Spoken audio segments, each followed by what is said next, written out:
मानवी जीवनाला ध्यानाशिवाय तरणोपाय नाही. हरिभक्तपरायण सत्यजित निकाडे महाराज. ढोणेवाडी आत्मा मलिक ध्यानपीठात वार्षिक महोत्सव उत्साहाने. माणूस हा भ्रमाच्या मागे लागला आहे, त्यामुळे तो सुखाच्या शोधात आहे.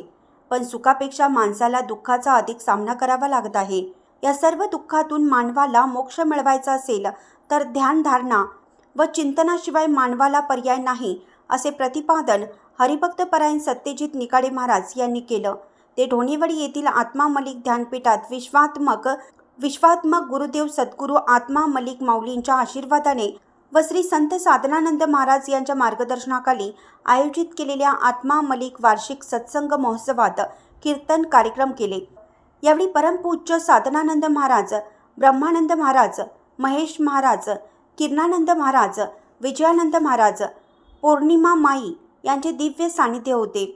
5 रोजी पहाटे 5 ते 6 सद्गुरू आत्मा मलिक माऊलींच्या आत्मरूप मूर्तीस चरण पादुकास महाभिषेक, होम आणि महापूजा साधनानंद महाराज यांच्या हस्ते करण्यात आली.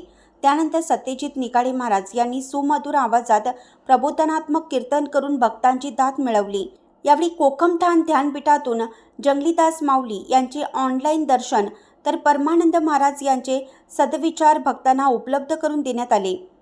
त्यानंतर मौन, ध्यान, आरती, हरिपाठ व महाप्रसाद कार्यक्रम संपन्न झाला. यावेळी उपस्थित मान्यवरांचा सत्कार करण्यात आला. रात्री 9 ते 12 गणेश मंदिर सप्ताह उत्सव मंडळ व ढोणेवाडीतील सर्व भजनी मंडळ यांचा हरिजागर कार्यक्रम संपन्न झाला. या कार्यक्रमासाठी ढोणेवाडी आत्मा मलिक ध्यानपीठाचे सर्व पदाधिकारी, नेर्ले आश्रमचे सर्व विश्वस्त, दयानंद स्वामी, भक्तगण, ग्रामस्थ उपस्थित होते. ढोणेवाडीहून मुख्य संपादक प्रशांत कांबळे.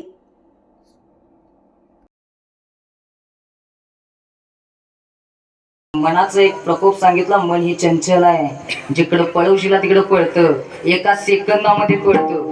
फारसा वेळ नाही, किती एका सेकंदामध्ये पळतं. आता तुम्हाला एक वाक्य सांगतो. पंढरपुरामध्ये कुणाची मूर्ती आहे?